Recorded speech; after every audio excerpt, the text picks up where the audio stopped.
E aí, pessoal, tudo belezinha? Mister Darkness aqui novamente para outro react. Bora lá, bora lá. Imagine que você é um gênio e conseguiu criar um método muito preciso e eficiente para literalmente prever o futuro. Eu Ah, meu amigo, pode ter certeza, vai ficar rico! Rico! consigo prever o futuro! Um conhecimento tão singular e valioso que iria te transformar em literalmente um bilionário. Mas É claro, né? Se o cara descobre um negócio desse, é claro que ele vai ficar bilionário. o que você faz quando as suas previsões dizem apenas uma coisa? Que o mundo vai acabar. Ah, meu amigo, o negócio é se preparar para que você consiga resistir, né? Porra! Oh meu Deus, eu previ o fim do mundo! Bem, foi exatamente isso que aconteceu com Mr. House, ou Senhor Casa. Na minha tradução seria o dono da casa. O gênio, bilionário, playboy, filântropo, que usando um método revolucionário para prever o futuro, conseguiu vencer o apocalipse. Eu preciso me preparar para o fim do mundo. Mas antes da gente continuar, permita-me me apresentar. Se você gosta de explorar a lore de mundos de fantasia e ficção científica, você está no lugar certo. Meu nome é Calvo Oliveira e seja bem-vindo ao meu canal. Hoje vamos falar do meu personagem favorito de todo o universo de Fallout, aquele que se preparou para o fim do mundo como ninguém. Eu também acho que ele é o meu personagem favorito dessa franquia. House é muito foda, cara. Hoje vamos falar sobre Mr. House. Hoje vamos falar de lore. Vamos falar de lore. Interessante. Eu já falei pra vocês várias vezes do que se trata o universo de Fallout, mas vou fazer uma breve contextualização. Fallout é uma grande franquia que envolve jogos de tabuleiro, RPG, videogame, tudo que você imaginar, série de TV, se passa em um universo futurista pós-apocalíptico, uma terra que sofre as consequências eternas de uma guerra nuclear. E eu gostava muito dessa franquia. Mas agora não posso dizer mais que gosto, porque a Bethesda já desgraçou toda a lore. Já tá tudo desgraçado ali. Se eu for jogar qualquer outro Fallout que sair, vai ser só porque talvez a jogabilidade seja boa. Mas por causa da história, não tem mais nem como. A Bethesda já desgraçou tudo.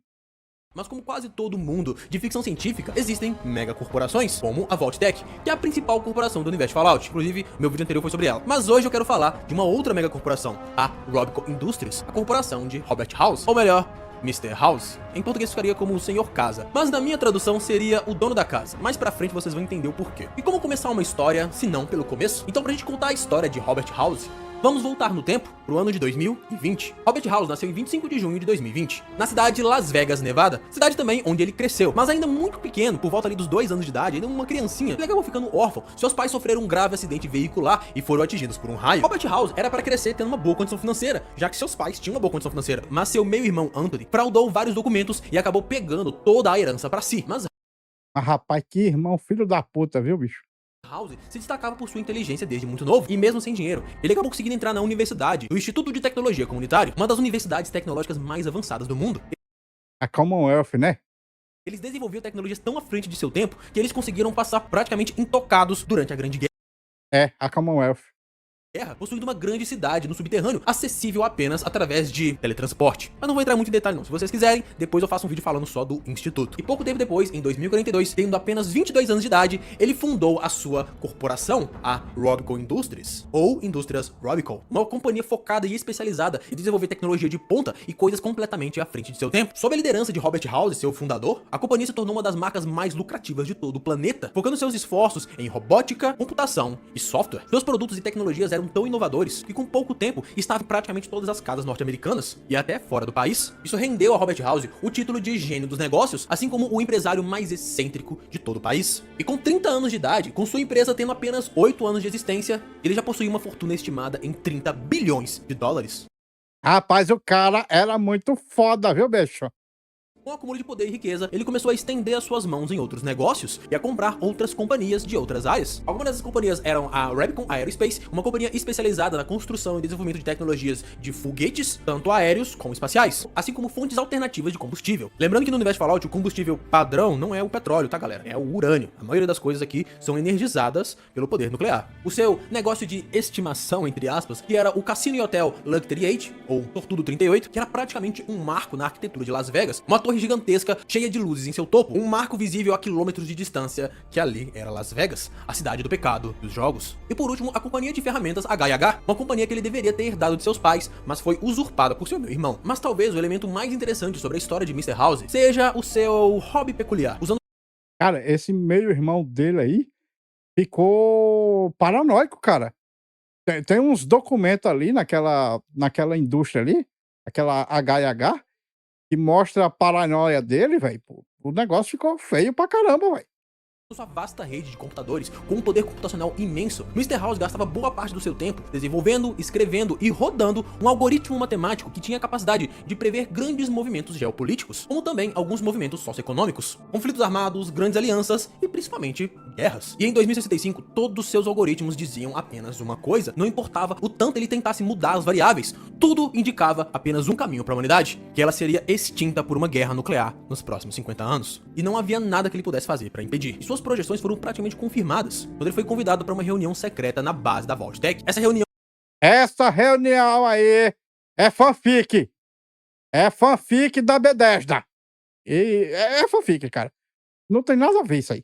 Não contava com as cabeças das maiores megacorporações de todo o país para falar do futuro de suas companhias e do próprio Estados Unidos. E havia muita pressão em cima da Vault-Tec e das cabeças dessas megacorporações, mas principalmente da Vault-Tec, porque a Vault-Tec havia realizado talvez o empreendimento mais caro da história, a construção dos vaults, dos refúgios. Mais de 50 trilhões de dólares investidos nesses refúgios nucleares para proteger as pessoas em caso de guerra nuclear. Dinheiro esse que foi investido em boa parte pelas pessoas que estavam naquela reunião. E quando Barbie Howard, uma alta executiva da Vault-Tec, foi questionada sobre a possibilidade de uma resolução pacífica entre os Estados Unidos e a China, que estavam em guerra já há alguns anos, ela foi totalmente explícita e categórica. Se necessário, eles mesmos jogariam as primeiras bombas nucleares, que confirmou com 100% de certeza que a guerra nuclear ia acontecer. Mas Cara, sinceramente, essas fanfic aí, velho, que a Bethesda inventou.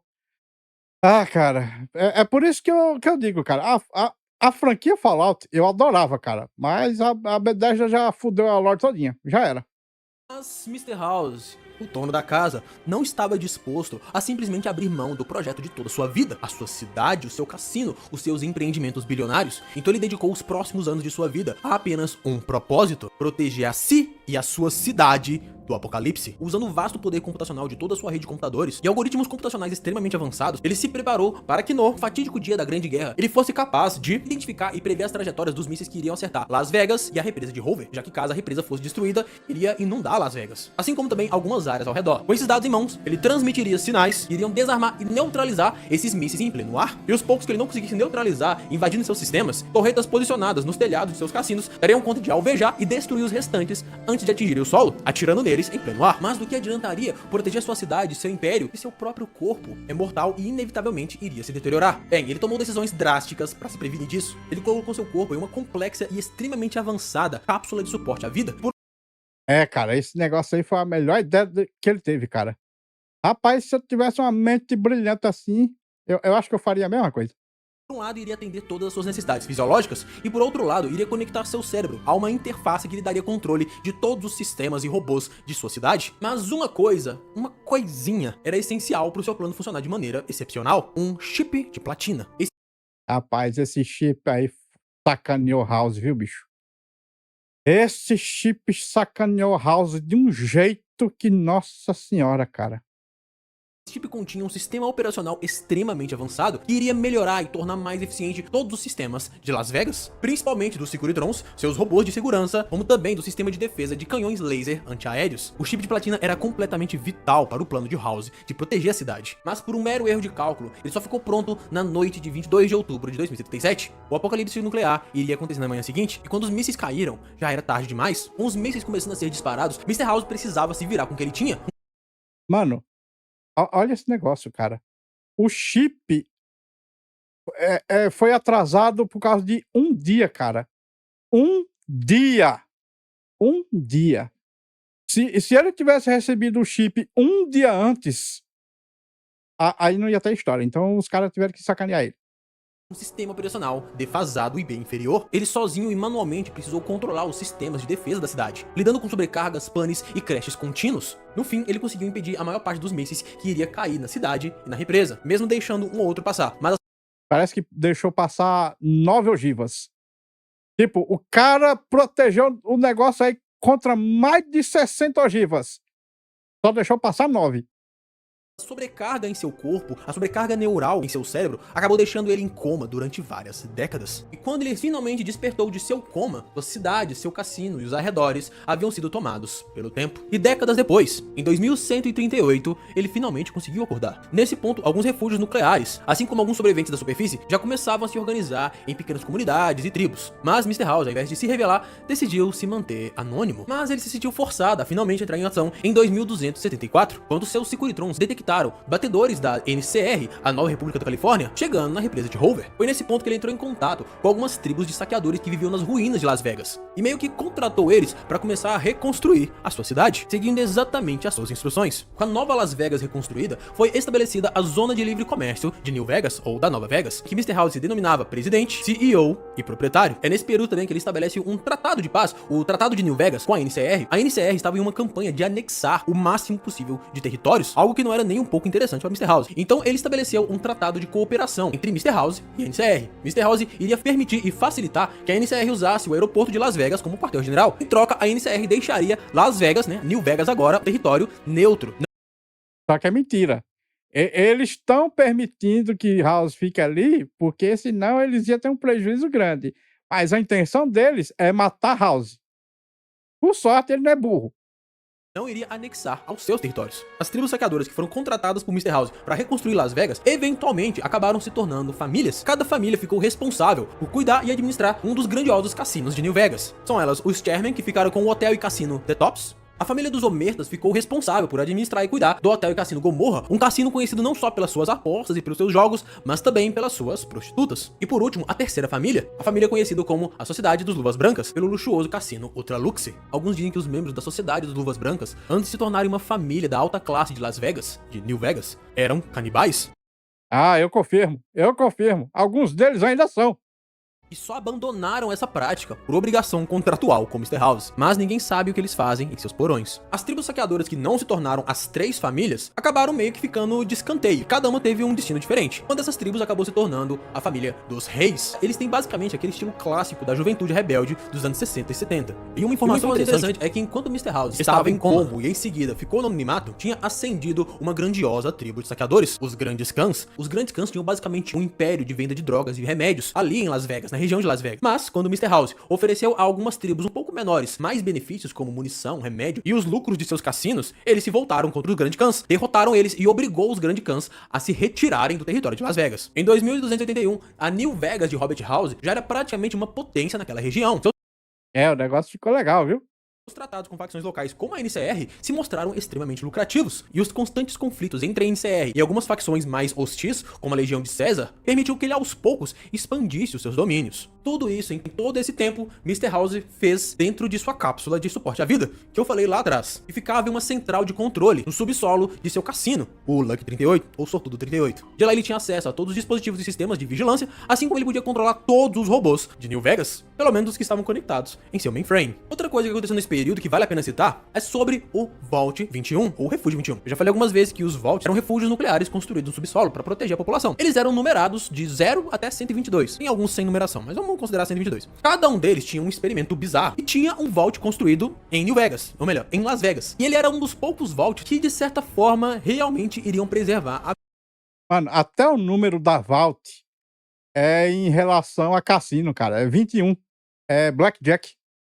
vida dos habitantes, já que o seu experimento era o seguinte: todo mundo ali tinha de certa forma as mesmas oportunidades e eram considerados da exata mesma classe social. Eles levavam isso tão a sério que até o layout do refúgio era completamente simétrico. Literalmente não tinha ninguém ali com nenhum tipo de vantagem sobre os outros. Porém, o experimento era que todas as questões eram resolvidas através de apostas. Todos os partidos políticos elegiam seus representantes e quando eles iam disputar as suas ideias, as suas propostas, eles não disputavam com debates ou com votações. Eles apostavam, e o vencedor que decidia o que seria implementado e qual decisão seria tomada nessas disputas. É o refúgio mais Las Vegas possível. Mas como eu disse, Robert House estava estabelecendo seu domínio em Las Vegas e por toda a região. Então não fazia sentido deixar um refúgio ali dentro da sua cidade, no seu quintal, como uma sociedade dependente. Então em 2274, Robert House entrou em contato com os moradores do Vault, oferecendo a eles a oportunidade de se estabelecerem na superfície, de se estabelecerem em New Vegas, a sua cidade. Só pra deixar claro, Robert House não tinha o poder necessário para invadir um refúgio que foi projetado para resistir a várias bombas nucleares, tá, gente? Então essas pessoas tinham que sair dali de dentro por vontade própria. Nesse momento, as lideranças dentro do refúgio se dividiram. Alguns queriam sair, outros não. E como isso foi resolvido? Com apostas. No caso, foi numa aposta de Blackjack. Blackjack é um jogo de baralhos que é muito comum nos Estados Unidos. Aqui no Brasil, nem tanto. Se fosse no Brasil, seria uma partida de truco. Aqueles que estavam a favor de abrir o vault e fazer parte da comunidade de Mr. House acabaram vencendo a partida. Mr. House, então, tomou posse do refúgio, pegou qualquer tipo de tecnologia que ele achasse útil e selou o vault com concreto. Ele literalmente inundou o refúgio de concreto.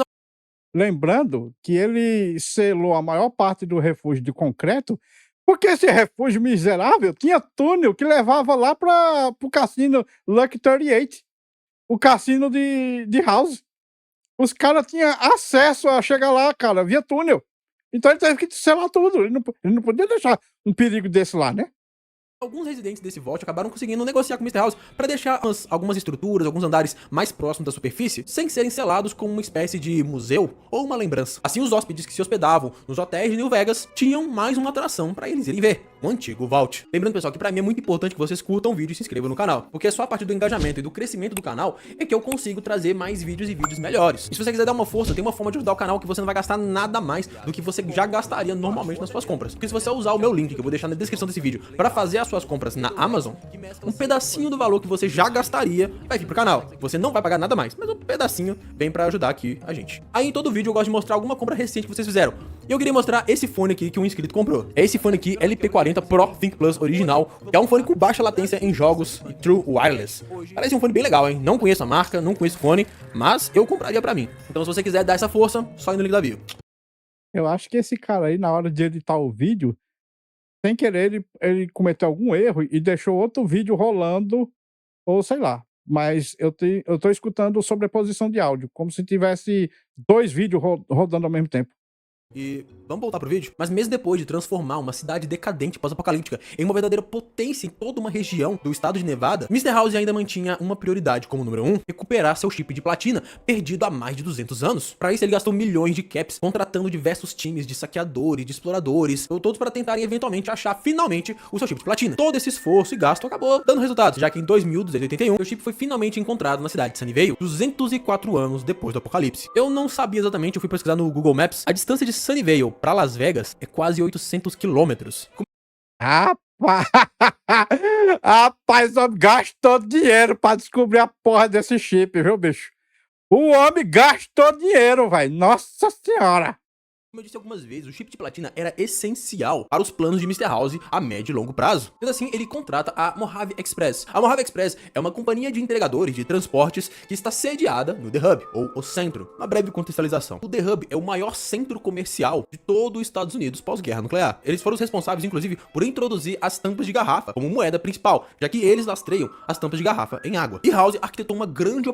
Não. Eles lastreiam as tampas de garrafa nas próprias garrafas, porque não tem mais ninguém construindo garrafa. Então não tem como inflacionar.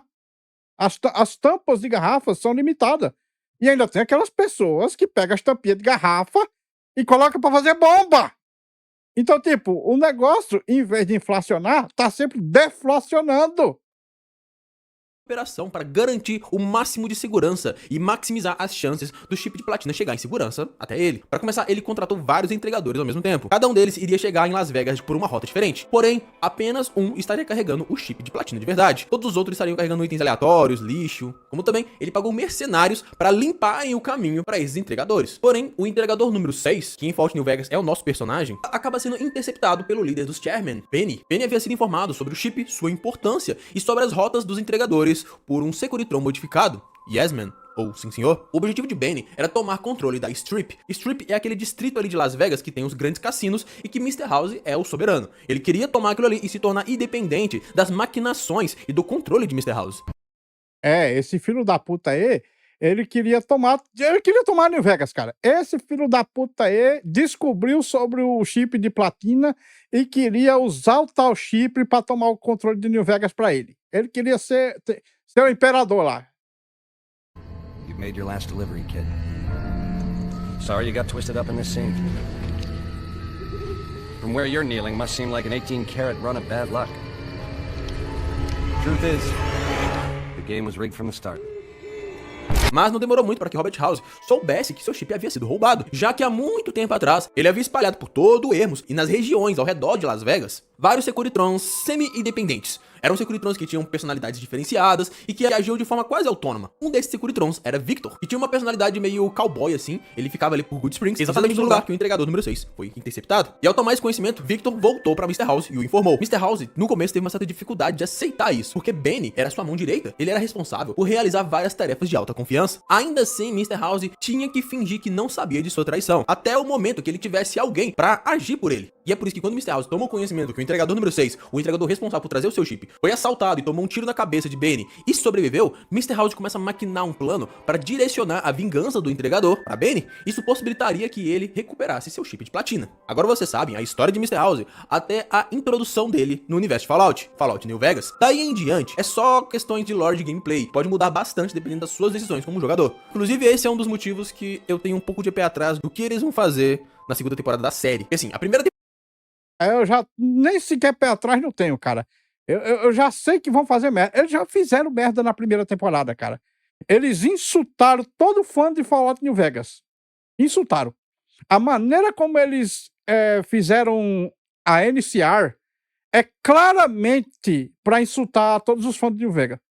A Bethesda, com aquela interpretação ali, ela deixou muito claro que ela odeia os fãs de New Vegas, provavelmente porque ele foi feito pela Obsidian e é melhor do que os jogos da Bethesda tudinho. Então, a Bethesda com aquele seriado ali, cara, ela deixou muito claro que fã de New Vegas não é bem-vindo.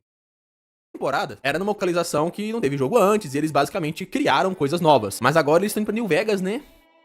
Agora tem lore aí que já aconteceu no universo, tem canon, vamos ver. Tá, mas qual é o objetivo final de Mr. House? Para começar, ele queria restaurar a glória do pré-guerra de Las Vegas, ou melhor, New Vegas, já que ele viveu por muito tempo em Las Vegas, já que ele vivenciou em primeira mão toda a sua grandiosidade. Ele quer que New Vegas seja um farol para o progresso e a restauração de toda a civilização, livre de qualquer tipo de influência ou corrupção que os governos tinham no passado. Ele se denomina um autocrata. O autocrata, né, que seria o líder de uma autocracia, é o líder que tem poder absoluto, ilimitado e que não responde a ninguém. Ele se vê nesse direito e ele é basicamente um ditador. Se vê que Las Vegas e toda aquela região, talvez até todos os Estados Unidos, são dele por direito, pra fazer o que bem entender. Mas na cabeça dele ele tem boas intenções. E ele pretende alcançar esses feitos a partir dos seus algoritmos matemáticos, que eu já falei anteriormente. Uma coisa que eu gostaria de citar aqui é que assim, eu não achei nenhuma menção que fala que ele é inspirado em outra obra, mas eu... Ele com certeza é. Até, ó, a foto dele que você mostrou aí, cara, dele lá com aquele robozão lá, é inspirado numa pessoa real.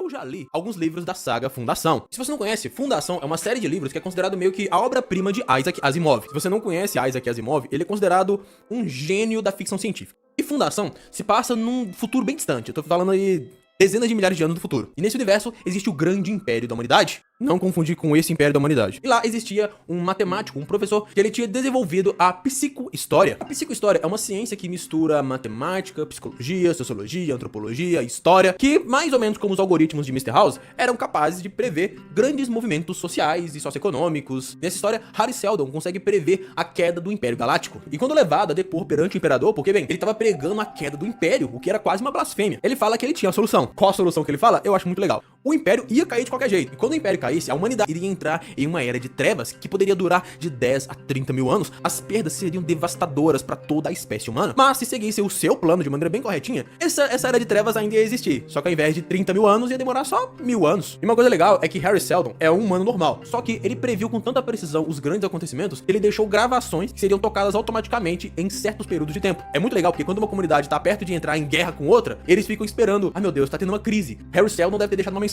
E não é que ele aparece dando instruções do que as pessoas devem fazer pra evitar que as consequências sejam piores. Então assim, eu acho que Mr. House, mesmo que vagamente, é inspirado em Harry Seldon, da série Fundação. Então pessoal, foi isso. Eu quis trazer pra vocês nesse vídeo a história do meu personagem favorito de todo o universo Fallout. Espero que vocês tenham gostado. Não se esqueça de deixar o like e se inscrever no canal. Isso ajuda pra caramba. E se for comprar alguma coisa na internet, use o meu link na bio. Você não paga nada mais por isso e um pedacinho vem pro canal. No mais, até a próxima.